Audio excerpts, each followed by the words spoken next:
our session on Taha Tarbiyah. I know for some of you this is the first time. So just quickly, we are focusing on this monthly session on a text which is from a very prominent scholar, Mullah Ahmad al-Naraqi, which he authored this book called Mi'raj al-Sa'ada, which means ascension to felicity, or the ascension to happiness. And the subject of the book is to get to know us better as a human being, to know our soul better, and also learn how to work on our character, self-building, self-purification. So we are, I think for past couple of months, I think almost half of the book we've been discussing it. And the last subject, among the last subject we discussed, was that we talked about it's important to understand that we are a creation of God that is basically two-dimensional. There is a physical existence, which is a vessel, and then we have the soul. Again, it's not to look at them as two separate things. It's not like that we believe in ghosts or any of that, that, you know, it leaves the body and all that. It's very, I would say, beyond our understanding how exactly the connection between the soul and the body is. So, for example, there are those who try to say that the soul has a weight. There is this theory of 21 gram, which they try to say that when somebody dies, they're usually 21 gram lighter, which is debunked, is not true. The soul that we believe in does not have weight. It does not have any physical characteristics or qualities. So we believe there is soul that leaves this dunya, and there is the body that we will leave behind and will be buried. So, and also we believe in the soul's different layers or different parts of the soul. There's the part that is aql or intellect, is the part of our soul which help us to make decisions, to choose, to exercise our free will. And there's also anger, which is part of our desire, which again is kind of self-preservation and is a lot of instinct with the anger. And there's also desire, hawa, which again, it could be lust, it could be, you know, jealousy, all these different kind of emotions that we go through, as well as inclination that we have, they're under the desire. And the fourth one is khiyal. Khiyal meaning, imagination in translation, but it's a part of our existence as well, which we discussed in depth before. But we pretty much covered these topics in the previous sessions. So what I will do is I'll try to keep the session a bit shorter so I can answer questions, just in case if anybody is confused about what we are discussing. At the end of the session, inshallah, we will have Q&A, inshallah. So let's start with a loud salawat ala Muhammad wa ala Muhammad.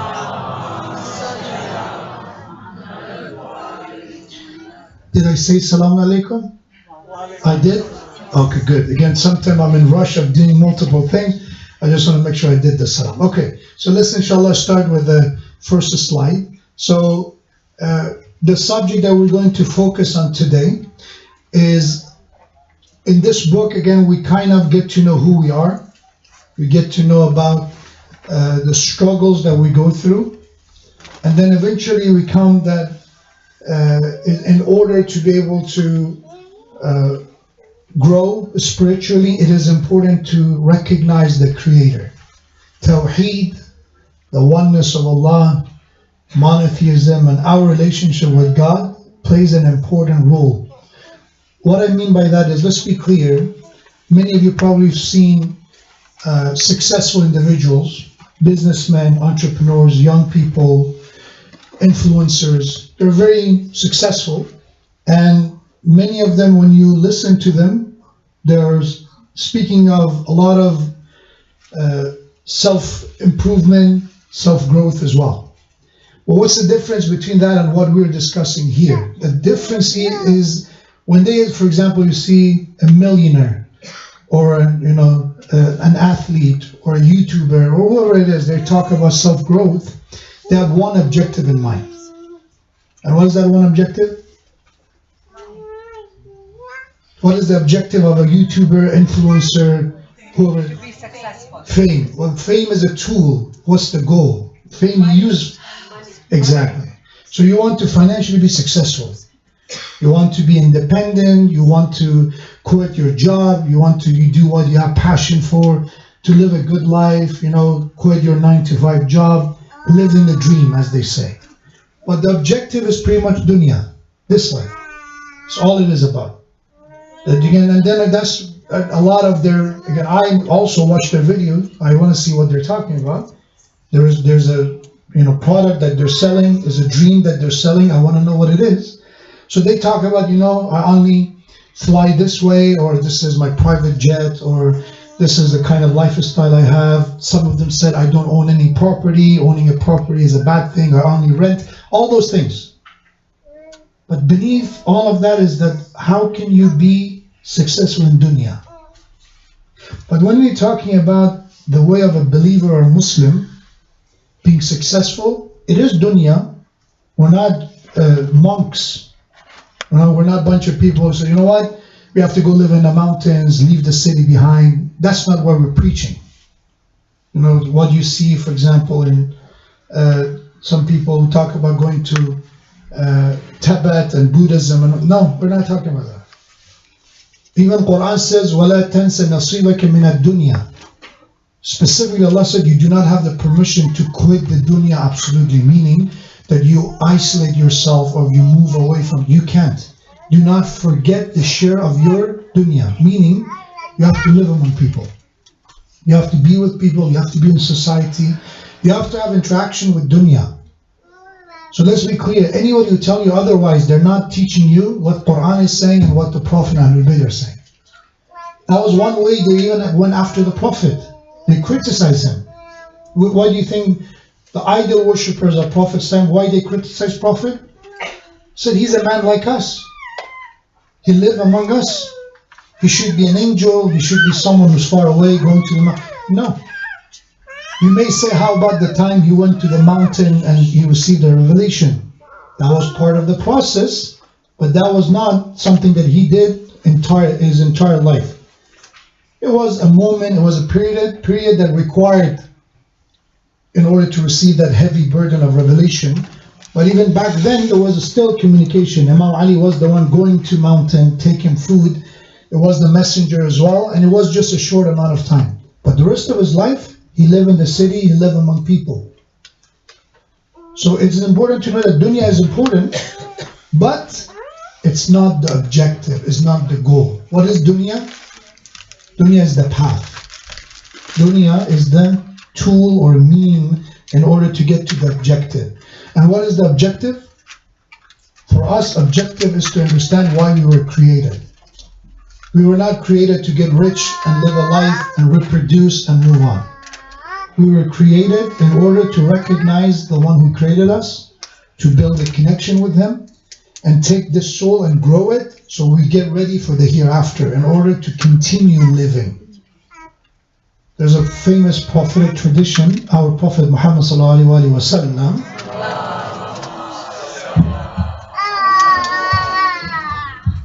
Prophet says you were created for eternity, not to perish. Again, what Prophet said?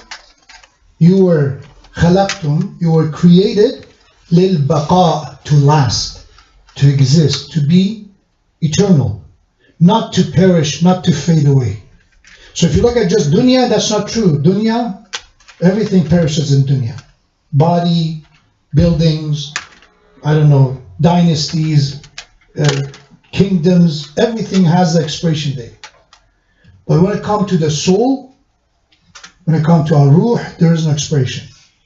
Khalidina fiha. Quran says it's going to be eternity. So it's been said that Allama Tabatabai, whenever he was teaching, if you didn't Allama Tabatabai, he is the one who authored the tafsir of Al-Mizan, the commentary of the Quran, a very extensive. And if you never read a tafsir, it's not a good starting point. It's a very extensive one, it's a bit more complicated. Maybe start with something simpler. But someone like him, once in a while in the middle of his lesson, he would stop and he would look at his student. And his student were all scholars at the time. And he would say, my brothers, people, we have to get ready for eternity. We have an eternity coming. Meaning that you cannot just be so distracted by this temporary phases of dunya that you lose the sight of the hereafter. So it is important to know, for a believer, it's about preparing, building ourselves not to just be successful in dunya, but to be successful in akhirah. How we say that? رَبَّنَا آتِنَا فِي الدُّنْيَا حَسَنًا. You know this again, I'm pretty sure you know this. This is the ayah of the Quran, right? Our Lord, grant us beauty, goodness of this dunya. رَبَّنَا آتِنَا فِي الدُّنْيا حَسَنًا. All kind of good of this dunya. We want the beauties of this dunya. وَفِي الْآخِرَةِ حَسَنًا. We also want what is good and what's beauty and what's khair of the hereafter. وَقِنَا عَذَابَ النَّارِ. And oh Allah, protect us from your punishment. Protect us from your fire. Meaning, I don't want to end up in damnation. I don't want to defeat the purpose of my existence. So here, Mullah Ahmad al-Arabi says, okay, we talked about the soul, the component of the soul and all that. Let's focus on Tawheed for a second. So in Tawheed, meaning that once you have a proper reasoning, why should I work on myself? It's not just about getting rich, famous, wealthy. It's also to connect with Allah subhanahu wa ta'ala. Because once you connect to Him, it means that you connect to a source that is infinite. So there is no ending. That's the important point if you pay attention. Why is it important to connect to Allah? Have you ever heard the saying, never met your hero? Yeah? You heard of it? Why? Why is it not a good idea to meet your hero? Bismillah, is the actual question, it's not rhetorical. Why? Do you agree with it or not? Depends on who your hero is, by the way. If it's my hero Imam Hussein, I want to meet him. I don't care about what saying says. If my hero is Prophet, I want to see him. I don't care. But if you're talking about average people, we're talking about the non-masoom, why? Yes? You're more likely to be disappointed because they're not going to meet your expectations. Exactly. So most likely the chances are you idolize them, you create a version of them, which is, again, not something that they can even meet your expectations. So you will be disappointed, right? Because they have a limit. But when it comes to Allah subhanahu wa ta'ala, you will never be disappointed. Why? Because He is the one that is beyond our imagination, beyond our expectation. So whenever you say Allahu Akbar, Allah is greater, Allah is greatest. Greater than what? Greater our imagination, greater our expectation. Whatever we think we know Allah, Allah is beyond that. We think we know the power of Allah. Whatever you have the way to describe His power is beyond that, because we're limited. It's like a cup of water. Regardless of how much water you pour into it, is not going to be capable of filling the ocean inside that cup. And that's an analogy. Obviously, Allah is beyond any ocean that we can imagine, right? Okay, so the aspect of Tawheed, unity of essence. What do we mean by that? Allah does not have parts. Allah doesn't have pieces. Allah is one. Because there are some other religions out there that they have components for God. For example, in some form of Christianity, they talk about the Father and Son, meaning they're components for God, they're parts for God. For us, lam yalid wa lam yulad, meaning He neither was from a family, neither He has a family. Why? Because He is one. We need family because we're incapable of fulfillment without our family. You can be the most successful, but you need to share the success with someone. You need your family to carry your legacy and your name. But with Allah subhanahu wa ta'ala, there's no need for a family. He is the one. The second one is that He's a necessary being, which means, again, this is philosophy, and again, if you like it or not, there's theology in that. It means that when it comes to Allah subhanahu wa ta'ala, there are arguments. I think right now there's a speaker who talks on this subject, which I encourage you maybe watch his videos. Is this Moharram? He's talking about, I think, a life without believing God, or an atheistic life, and why it's important to believe in God. Khalil Ja'far, he's speaking right now in Canada. You can see his lectures nightly on YouTube. It's, again, if you're interested in this necessary being, I think he delves into this subject very well this Muharram. So in order to save some time, that's a reference for you. So meaning that Allah subhanahu wa ta'ala, if you like it or not, when you have the cause and effect, so where we came from, according to any explanation, usually there is an idea that we came from Homo sapiens. Again, there are debates on that, but let's go with that, okay? Homo sapiens came from the single-cell creatures. Where they came from, eventually it comes to other theories like Big Bang and all that, right? What caused Big Bang, we don't know, we're after that, but eventually all that causes that we are saying, there's another cause, eventually it has to stop somewhere. It cannot be an infinite source of causes. It has to stop somewhere, meaning there should be a beginning. There should be a beginning. And that beginning, we call them wajibul wujud, or the necessary being, which again, it's a subject that I encourage you, if you're more interested in depth, to follow that series of lecture. And also, when we talk about Allah subhanahu, we look at Allah subhanahu wa ta'ala, we're looking at Him as the origin of the existence, as the one who has the influence and impact on the existence. It means His creation is not hands off. It's not that He created us and abandoned us to do whatever we want. Still, continuously we're depending on Him. Without His mercy, we cease to exist. We do not have independent existence from Allah. So once we recognize these elements about Tawheed, that brings us to the next point, next slide, that Allah subhanahu wa ta'ala in this ayah from Surah Al-Hijr, Allah said, أَلَمْ تَرَ أَنَّ اللَّهَ يَسْجُدُ مَنْ فِي السَّمَاوَاتِ وَمَنْ فِي الْأَرْضِ وَالشَّمْسُ وَالْقَمَرُ وَالنُّجُومُ وَالْجِبَالُ وَالشَّجَرُ وَالدَّوَابُ وَكَثِيرٌ مِنَ النَّاسِ.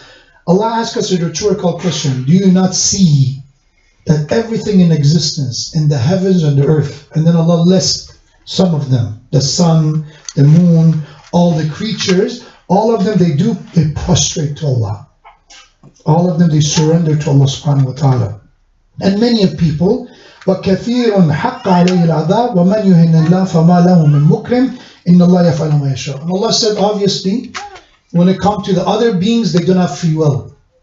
When it comes to the sun, the moon and everything, they follow their intended purpose. But when it comes to the nas, when it comes to the mankind, they have two choices. Some of them choose to connect with God, and there are those who choose to ignore, to turn their back, and ultimately they will face the consequences of their decision.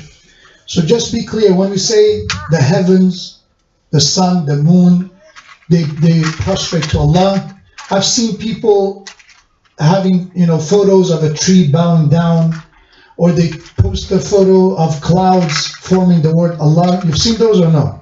You're not on WhatsApp, that's why you don't know what I'm talking about.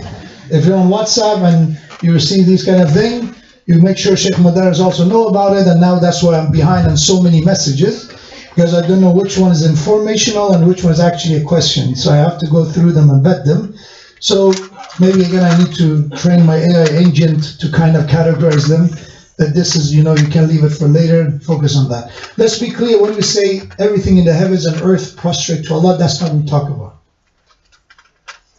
Those photos that you saw of the name Allah being in the clouds, or a tree being in the position look like somebody who's prostrating, these are not really signs of Allah. Why is that? Because that's not where we're supposed to look for Allah.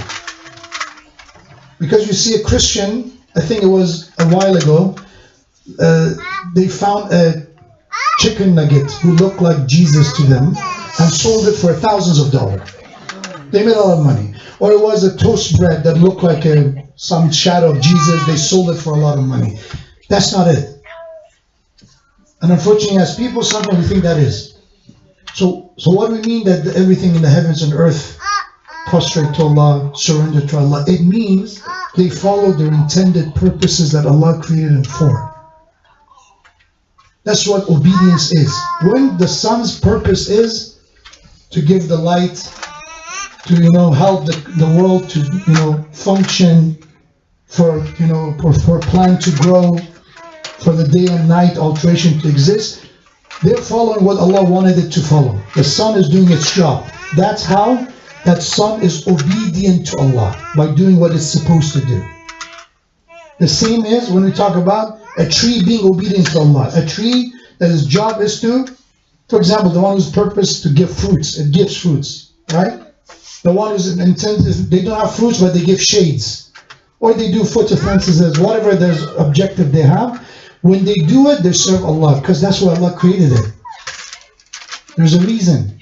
When a worm is crawling in the middle of, inside, let's call it a farm or in dirt, and creating room for oxygen, and it helps the cultivation of earth, that worm is following its purpose. And that purpose, who gave it that purpose? Tell me. Who gave it that purpose? Allah. Some people call it is evolution. Some says whatever it is. The theory. For us, it's not possible for something intelligent come to existence from lack of intelligence.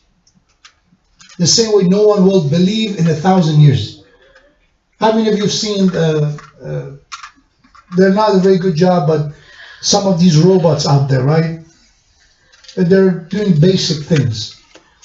What is the Tesla robots called? Optimus. You saw it, and apparently we're saying they were cheating by a human being actually talking. It was not the actual robot talking. If you saw the presentation in Universal Studios, I think that's where they did it. If somebody tells you that Optimus came to existence just by mere coincidence, in 1,000,000 years, in 10 million years, would you believe in it? It just happened, things happen, it was fossils, and it was, pressure, and it was all that. Suddenly, that robot came to existence. We will laugh at them. How is that possible? There's an intelligent design behind it. But when it comes to us as human beings, apparently we find a way. There's some good animation, there's some good graphics. Oh, look, this happened, that happened, everything, and now we're here out of nowhere. There is no designer behind it. We're not denying the process, by the way.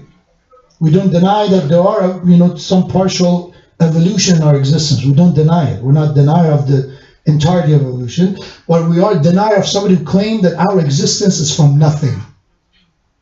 That our existence has a creator. To say that there is no creator, that itself is absurd. So, going back to this ayah, remember, everything that is doing what they're supposed to do, by that they're obedient to Allah.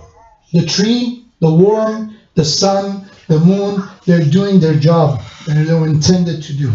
That's how they're obedient to Allah. You don't need a tree to bow down in a certain direction, look like they're praying for them to serve Allah. A tree is standing tall doing its job. In the summertime or in springtime, they go green. And I know in California we don't see it much, but still, you see it in autumn and fall, they start, dying down. In winter, that journey that they're going through is what Allah intended them for. What's my proof of that? There's a surah in Quran called Nahl, which means An-Nahl, the bee. And what Allah said about the bee? وَأَوْحَيْنَا. Allah said to this bee, we did wahi. Wahi means revelation, right? So it means that Allah said this bee is supposed to do, when they are doing what's intended for them, what's their purpose of existence, right? وَأَوْحَيْنَا. We are the one who inspired the bee. We are the one who gave that direction to the bee to do what it's supposed to do. So here Allah says, you don't see that everything in existence do that. A prophet is obedient to Allah. Why? When they do what Allah asks them to do. When they convey the message. When they deliver the message, that's how they're obedient to Allah. And the same is for people. When we are following what Allah expected from us for our own good. For our own good. To do this and not to do that. For our own selfish survival, Allah said this is what we expect of you. That's we either surrender to Allah or we choose not to. The rest of the creation, they don't, because they don't have free will. You don't see a tree say, you know what, I decided from today I'm not going to do what I'm supposed to do.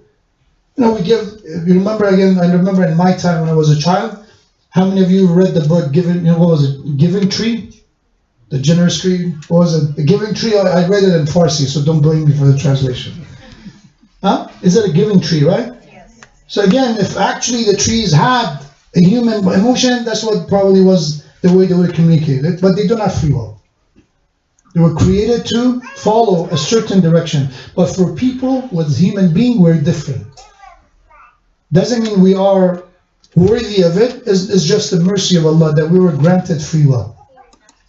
So once we recognize this is how we are different from the rest of creation, we recognize what is our relationship with the Creator, then it's much easier to be motivated to work on ourselves and to find that purpose. Let's go next slide. Next slide. Yes. Yes, please come forward. Don't be scared. I will promise not to bother you. This is that salawat ala Muhammad wa ala Muhammad.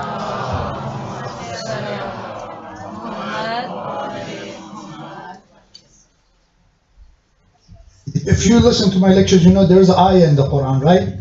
That when you are in a gathering and you're being told to make room, do it. Because if you do it, Allah will make room for you. يَفْسَحِ lakum. So whenever you see there are people coming, you don't wait for my announcement or volunteers to tell you. Try to always make room for someone else, even if you don't know them. There's a reward for that. If you're looking for good deeds is not only in one form.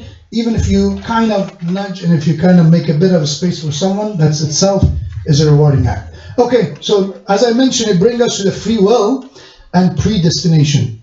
So this is a complex topic that Christians, Jews, Muslims, scholars and theologians have been discussing for a long time. It's not an easy subject. And you know why it's not easy? It's not that because we don't, the true answer is because it's a very complex matter. When you talk about time, when you talk about what is our relationship to future, to prophecies, to predictions, it's very, very complicated. So we believe in free will. Why? Quran says, and we can see it in our own lives. Right? Again, there's this idea of, I think, red pill, blue pill. Remember that, right? Those of you who are familiar. You either understand that our existence, when we come to a certain age, we understand that, okay, I can choose to destroy my life, I can choose to waste my time, or I can choose to do something different with it. إِنَّا هَدَيْنَاهُ السَّبِيلِ إِمَّا شَاكِرًا وَإِمَّا كَفُورًا. We show you the path, Allah says. You're either appreciative of that guidance, you follow it, or you ignore it and turn away from it. It's your choice. It's not that Allah doesn't have power. If Allah wants, everybody will be a believer. What do we call them? If Allah wanted everybody to be a believer, Allah already did it. What are we calling them?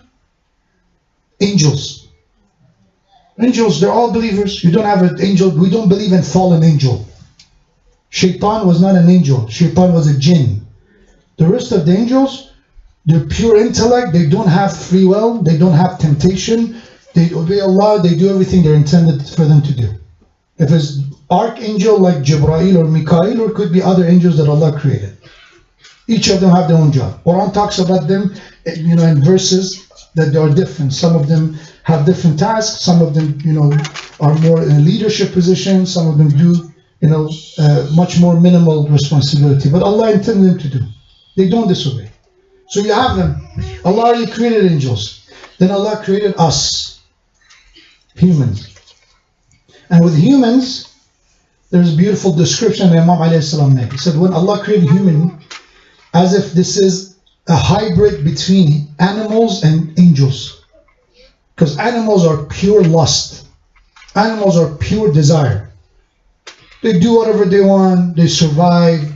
If you look at animals, although, again, we have children, I'm not going to ruin it for them, and with all the children's stories, but the truth is, animals are not every story is a Lion King story that people care for. That's not it. If you look at it, animals, if it's necessary to survival, they go after their own family. Family is not a thing for them. Unlike what we like to think, they're not. And that's the way they are. You cannot blame them, you cannot hate them. They're animals, they're meant to be that way. They're pure desire. And their desire is either survival, either is power, either is lust, domination, whatever that is. They follow their instinct. And then you have angels, which are pure intellect. They don't have any lust, they don't have any desire. And then you have human being, Imam alayhi salam said, which we are a mixture, we are a hybrid. And Imam said, the more you empower one side, and the more you let it control you, the more closer you get to that side. So the more you let the intellect dictate your life, the more angelic you will be. The closer to angels you will be. And the more your desires are dictating your decisions in life, you're impulsive because of your desires, then you're closer to the animalistic side. And that's why you see quite often today when you talk about some immoral actions, that this is not morally right, religiously right, one of the defense that usually people make is what? Animals do it. Why we should not do it? Animals do it. When it comes to, relationship, when it comes to orientation, that's the defense. If animals do it, it means it's natural. So why we call it is not natural? Because the approach that some people make is, this kind of a relationship, this kind of orientation is unnatural because we meant to reproduce. We meant to, continue our offspring. And when you don't have it, when you cannot create it, that's unnatural. And then defense that come from the other side is, but animals do it. So it means nature is okay with it, we should be okay with it. And that's the problem. Because also in nature, there's so many other things. I always say, when somebody go with that logic, animals also do not have any boundaries for family. There's incest among animals. There's so many other things that animals do. But you don't use that as a defense. Why is it?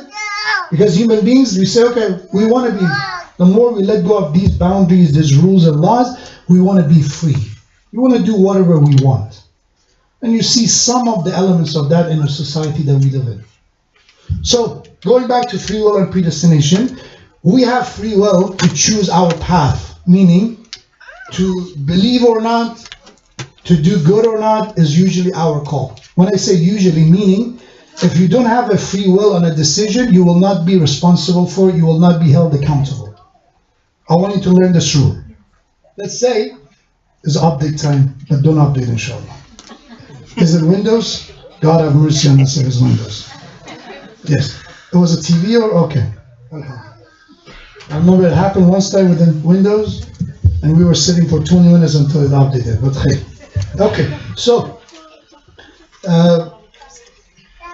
when it comes to certain circumstances, let's say if somebody, God forbid, put a gun on your head, and you said you have to take off your hijab, you have to drink this cup, glass of wine.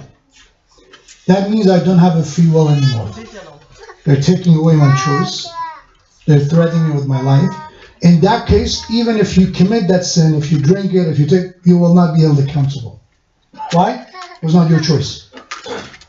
This is what they've done, right, to people, Muslims who were in prisons. They tried to, make sure that they told them, you've heard about the nonsense, somebody did it, Islamophobe, that they used to dip their bullets in a pig's blood. And they thought when you hit a Muslim by pig's blood, they're going to go to hell because they believe the pig blood is evil and they will not go to heaven. Nonsense. It was not my choice. And of course, even if somebody touched the pig blood, you don't get, somehow evil or anything. You just have to purify it. But again, they don't have that understanding. Their understanding of our faith, some of them, especially the bigots, is very superficial. So, if you have a choice, then there's accountability. But there are matters that we don't have a choice in. Example, which family you were born into. Your parents, are they religious or not? My siblings, if they are following the right path. These are not my choice. Everybody has to choose their path. So that is something that I don't have control over. So on those matters is predestined. It means it was meant for me to be born in this family. There's no coincidence. Allah wanted me to be in this family. Allah wanted me to have these parents. With all their imperfection, with all the challenges they put me through, this is what was meant to be. And I will not be held accountable for their actions. I will not be held accountable for their mistakes. So same is when we talk about our physical features. This is, my skin tone. This is the language I speak. This is the geographical location I live. This is my, genetics. These are things I have no control over.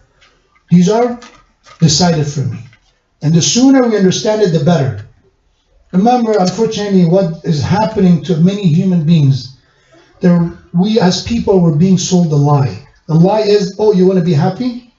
You need to look this way. You remember, it was a generation that, if you want to be happy, you need cosmetic surgery. right? Plastic surgery. And now we're shifting. The more natural, the better. God knows what will be the future. We keep constantly, they're shifting, they're changing the goal, and you try to score and you can't. Because you thought that they are trying to truly make you happy. But the truth is, there's things that you did not choose. You look the way you look because Allah created you this way. And if when I look at the mirror, and for some reason, God forbid, I do not like what I see, first of all, maybe again, if the reason you have that kind of a mindset, think about why you feel that way about yourself. If you have body image issue, if you think you're not beautiful, think about it. Why is it? Is it the media you're watching? They're describing you what beauty is, that subconsciously you think you're not beautiful? Is it the group of friends you have? Is it people making what is it that you think that about yourself? You need to do some change about that. You need to do something about it. But the one who understands that this is Allah's creation, how can I not like what Allah created? لَقَدْ خَلَقْنَا الْإِنسَانَ فِي أَحْسَنِ تَقْوِيمٍ. Allah created in the best of forms. Even if people don't like it, let it. It's up to them. They don't like it, they don't like it. And the society's norm and culture, the meaning of beauty is constantly shifting and changing. Right? So, we choose our path, but when it comes to certain choices, we do not have a choice. For example, as I mentioned, family, genetics, physical features, as well as when it comes to death. As well as come to, if you like it or not, there's mortality part of it. There's a lot that we don't have a choice over. That's why Imam alayhi salam is Imam Ja'far Sadiq alayhi salatu wasalam said,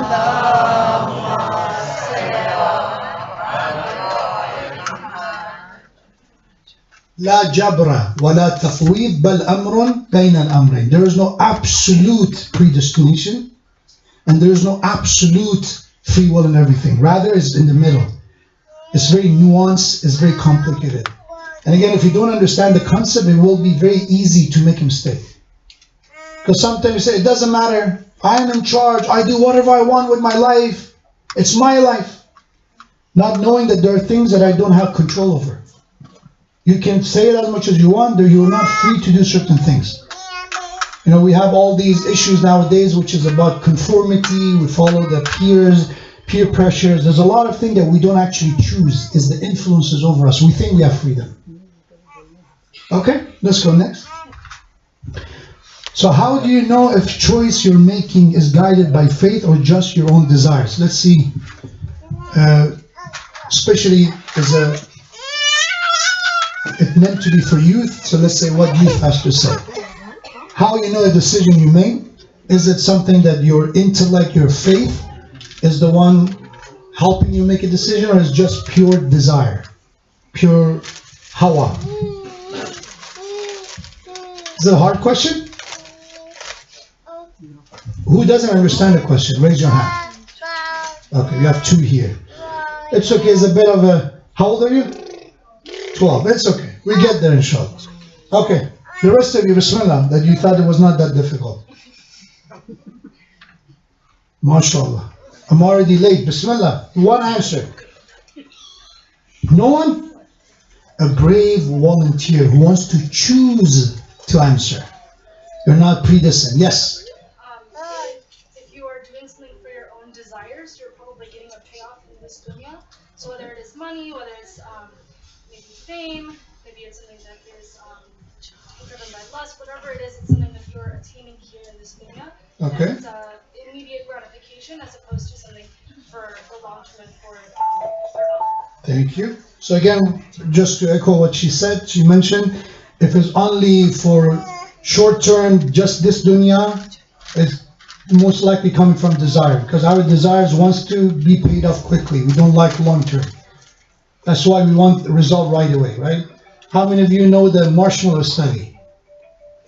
Yeah, you know, marshmallow study, right? So what they've done, they had these kids and children in a room, and then they offered them one marshmallow. And they told them, we're going to leave the room, and if you can wait for 5-10 minutes, then we give you 2 marshmallows or 3 marshmallows as a reward. But if you have it, you only get 1 marshmallow. So when they left, they saw majority, a good number of them, over 50% of them, just had the marshmallow quickly. According to them, I know some people challenge this study, but there's some because it's not really causation, but they say usually those who learn to wait for the, kind of delayed reward, they waited for the more marshmallow, they used to, or they tend to do better academically, they tend to do better when it comes to getting a job and all that. Overall, meaning in the future, it has that positive impact on them. Rather, those who are impulsive and they wanted to have everything right away and have the marshmallow right away, they tend to have more challenges with the studies and things in their life. Okay, let's go. Thoughts and temptation. Allama Majlisi narrates from our Prophet Muhammad sallallahu alaihi wasallam.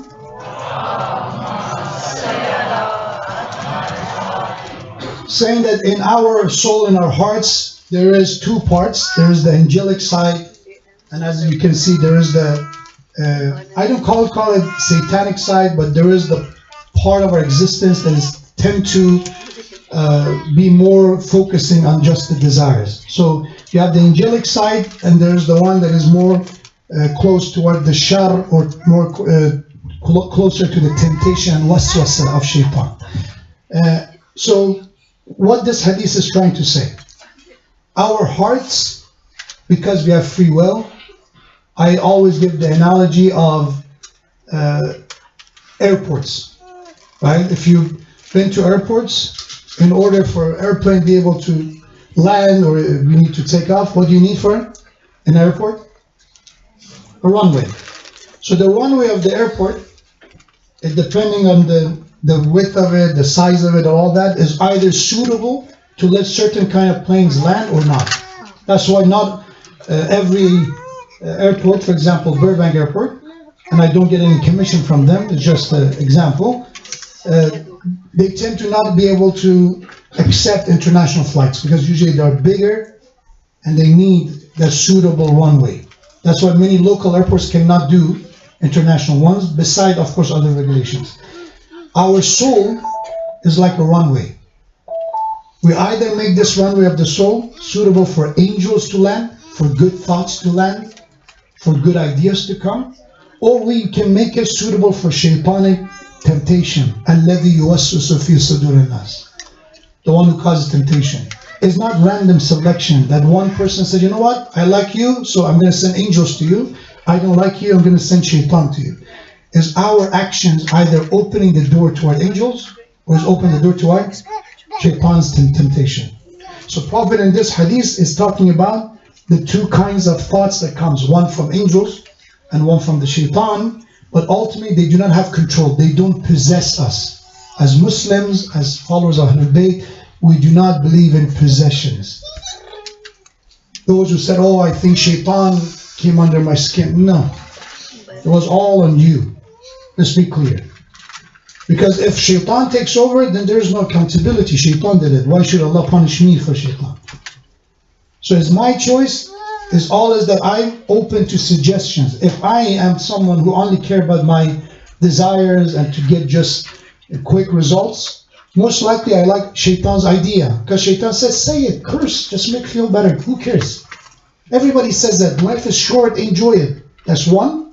The other one says, no, look at the big picture, look at what this action may do, look at the consequences, be patient, think through, look at the long-term reward. So there you have two kind of suggestions coming to you. Which one you choose, it depends on which one is I'm the one who usually closer to, which one I'm more familiar with. The more actions based on my desire, the chances are I make similar decisions. Okay, next.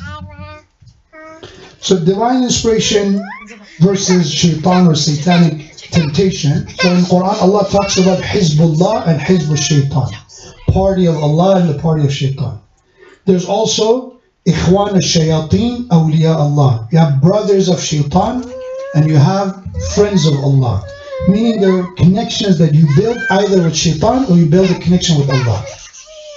How is it? It's our actions.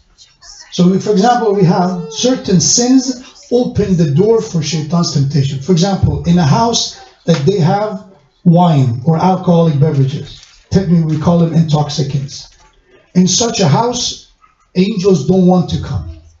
Why? It's obvious why. Have you seen drunk people? Forget about angels. Sheikh Modarres, which is again a very, very low version of a shaitan itself, doesn't want to get closer to one person. Why? It's about the actions that is happening. And same is about any kind of activity that is going on. In a house that is a place of gossip, a house that is a place of disrespect, insult, curse, obviously we are rejecting angels.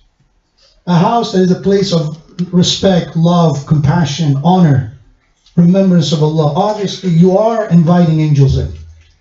So here we talk about the inspirations and temptation that either push us toward good or push us toward evil based on the kind of habits, the kind of routines, the kind of activity we have in the house. Think about that. So in this ayah, Allah subhanahu wa ta'ala said, indeed that is my path, perfectly straight, so follow it and do not follow other ways, for they will lead you away from the path of Allah, and this is what He has commanded you, so perhaps you will be conscious of Allah. Let's go next.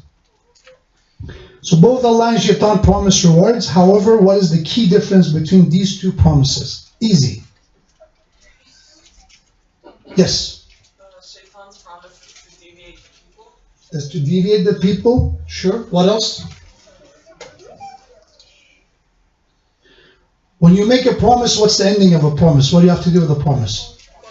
Fulfill the promise. So what's the difference between the Shaitan's promise and Allah's promise? Shaitan promise is always betrayal. Shaitan says, do this, do this. Again, talk to old people, old but with respect, elders. Talk to them. Why? Because they were in your shoes one day. One thing I quite often hear when you talk to elders is, oh, when they were young, that they made their mistakes, they did whatever they wanted. Now they are joy killers. They don't want us to enjoy our lives. It's not it. That's not that simple.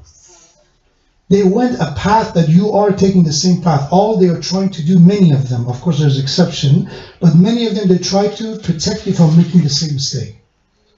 They thought if I do this and do this and do this, I will be happy. They were promised certain things. If they follow those impulsive and desires, they're going to be happy. And now they're 50, 60, older or younger, and they know there's nothing there. It's like that, imagine you have a treasure map. All your life been looking for a treasure, and when you got there, it was nothing. It was blank. So Shaitan makes promises that is always disappointment. And when Allah makes promise, Allah's promise is always fulfilling. Imam al-Hussein is an example of that promise. When Allah promised that if you stand for truth, وَرَفَعْنَا لَكَ ذِكْرَكَ, we will elevate your remembrance. Everybody wants to have a legacy. That's one thing every human being wants. They want to be remembered. And when it comes to our Prophet, Allah said, وَرَفَعْنَا لَكَ ذِكْرَكَ. You were an orphan. You were not wealthy.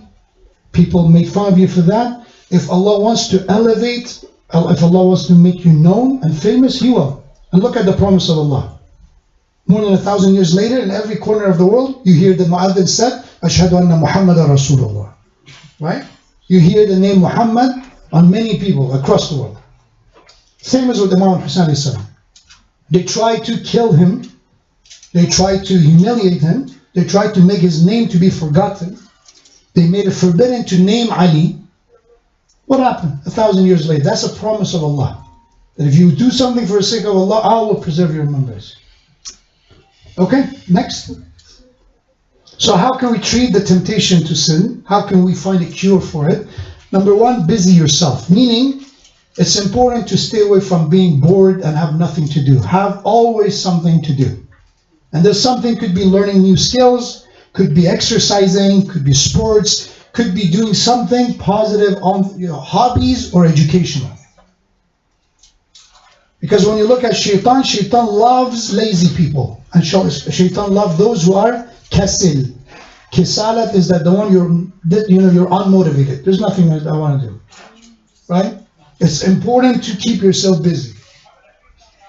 Second one, sincere prayers. Meaning, that's the action I do. But there's so much that I cannot control. Let's say you can keep yourself busy. You can try to make a good decision. All you need is a bad friend. All you need is a bad influence, who's charismatic, has slick tongue. And maybe you're a bit of a shy, reserved person, and that person can change the path of your life. So make dua that, Ya Allah, you protect me. I do my part, but I still need your protection.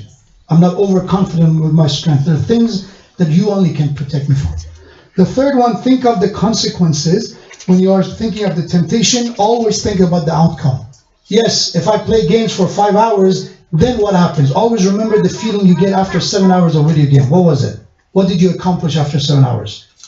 Your eyes was tired, you had a headache probably, you were a bit maybe, jumpy and all that. Think about that. What did it accomplish?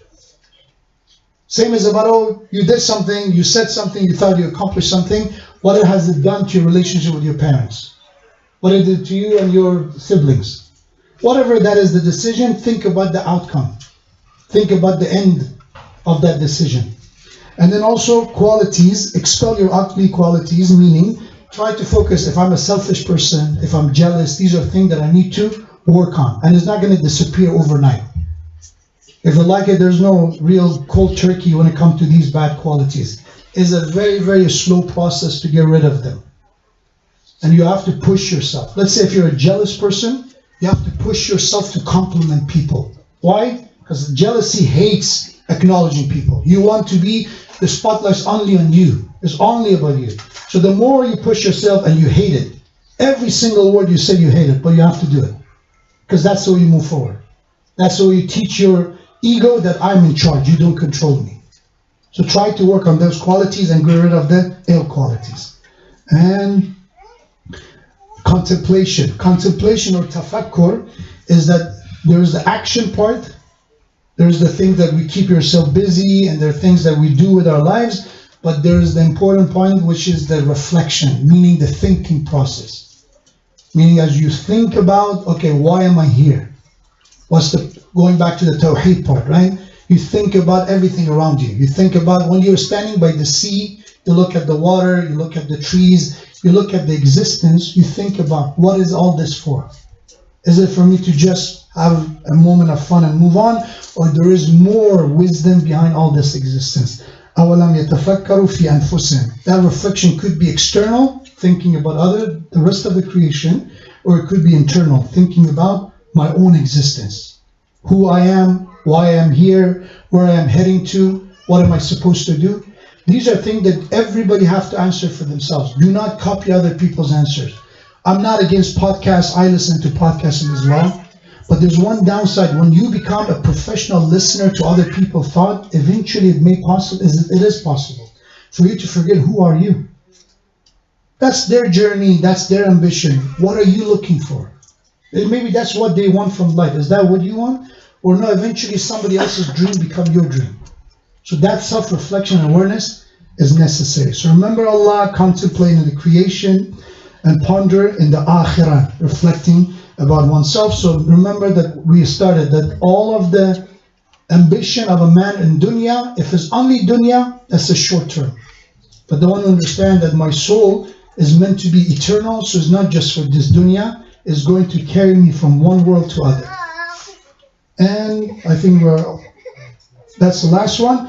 Again, if you have any question, maybe inshallah we can address it, but I think they're going to talk about the tarbiyah. So again, in summary, what we discussed, it was the importance of tawheed, recognizing our connection with Allah subhanahu wa ta'ala, the importance of knowing the difference between shaitan and angelic temptation and inspiration. And it is important to think about how can we make a change, how can we treat this by keeping ourselves busy, by remembrance of Allah and contemplation. That will push us inshallah in the right direction. For the well-being of yourselves and your families, and for the honor of Abu Abdullah Hussein, salawat ala Muhammad wa ali Muhammad.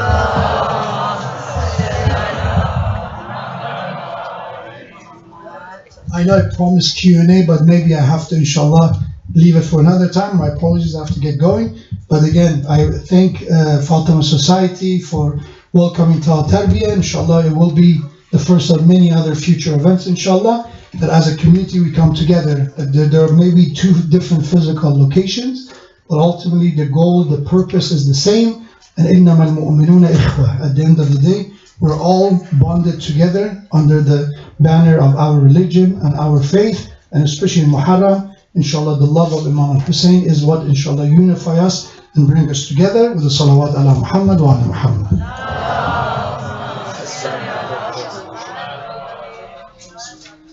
So inshallah, they asked to recite Surah Fatiha. I really appreciate the sponsors for understanding that we need to do the Tal Tarbiyah event. It's not our traditional majlis. It was more of a workshop setup, but I appreciate for them to help us and accommodate this. So let's recite the Surah Fatiha for the following: Sayyid Ashfaq Ali Khan, Riyaz Anisa Begum, Sayyid Mohsen Ali Khan, Amir Anisa Begum, Sayyid Shahriyar Ali Khan, and Sayyid Abbas Ali Khan. Let's recite Surah Fatiha with the salawat ala Muhammad wa ala Muhammad.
Assalamu alaikum, brothers and sisters. Before everyone decides to leave, for those who are not participating in the Noha, there is the blood drive for Imam Hussein blood drive at Masjid Rasul.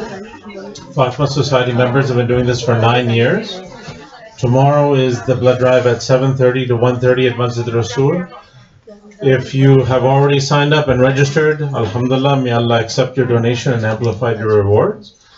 Tonight you should drink lots of water, take a multivitamin, try to complete the fast pass. If you haven't, there's still some spots. Try to complete that. If you can, Alhamdulillah, Allah accept your donation. There's so many great reasons besides saving someone's life, besides making a donation in the name of Imam Hussein. It makes you feel good. I didn't want to disturb any more in this majlis, but I wanted to thank you for those who are participating. And if you'd like to sign up, you can reach me. I'll be outside. There'll be a clipboard with available appointment times. Okay? Assalamu alaikum.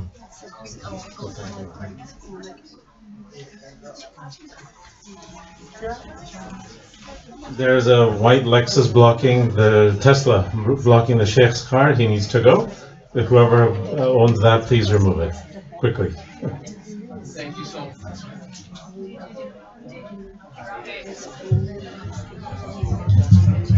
Ya Hussein.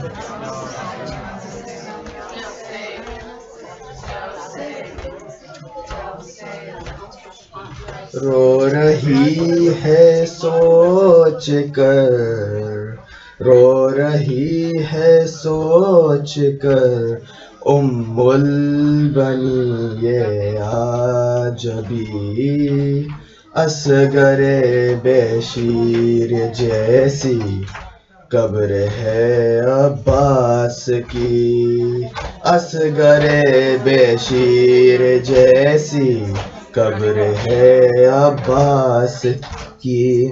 रश्क करती थी मैं अक्से हैदरे करार पर, पाँव खत देते थे उसके बैठ कर रहवार पर।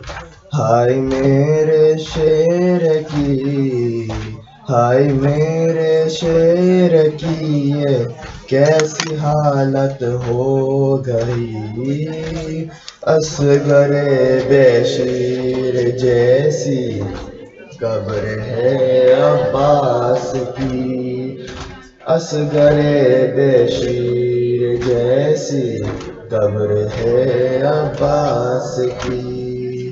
مر کے بھی اس نے نبھایا مجھ سے جو وعدہ کیا، اپنے بیٹے کی وفا پر فخر ہے مجھ کو برا، اب نہیں اصغر کی ماں سے کچھ مجھے شرمندگی، اصغر بے شیر جیسی قبر ہے عباس کی، اصغر بے شیر جیسی قبر ہے عباس کی۔ باپ کے بدلے مسلمانوں نے بیٹے سے لیے، سر جدا ہے تن جدا بازو جدا ہے شیر کے، آپ کی تصویر ٹکڑے، آپ کی تصویر ٹکڑے ہو گئی ہے یا علی، اصغر بے شیر جیسی قبر ہے عباس کی، اصغر بے شیر جیسی قبر ہے عباس کی۔ کہاں بر سکتا تھا اس سے کس میں تھا اتنا جگر، سنتی ہوں 9 لاکھ کا نعمہ راہ اس کے گھر کر، لاش بھی اس کی سلامت دشت میں رہنے نہ دی، اصغر بے شیر جیسی قبر ہے عباس کی، اصغر بے شیر جیسی قبر ہے عباس کی۔ یا حسین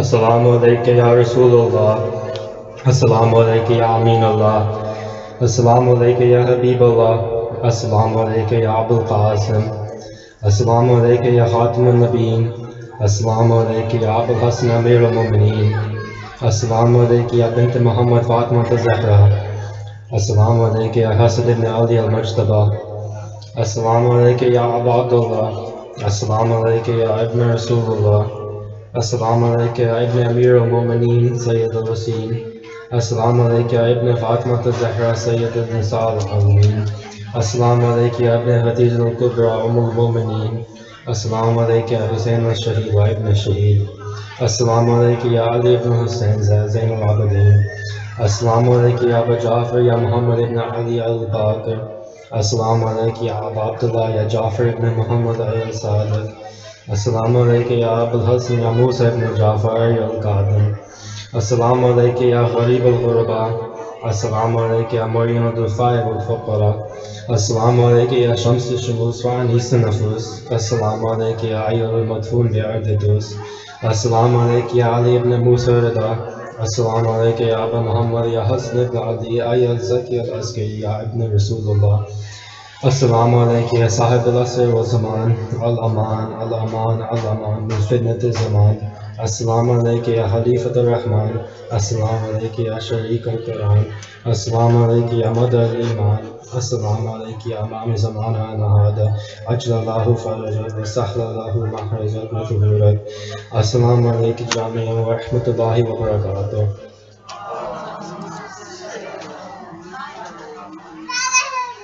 John.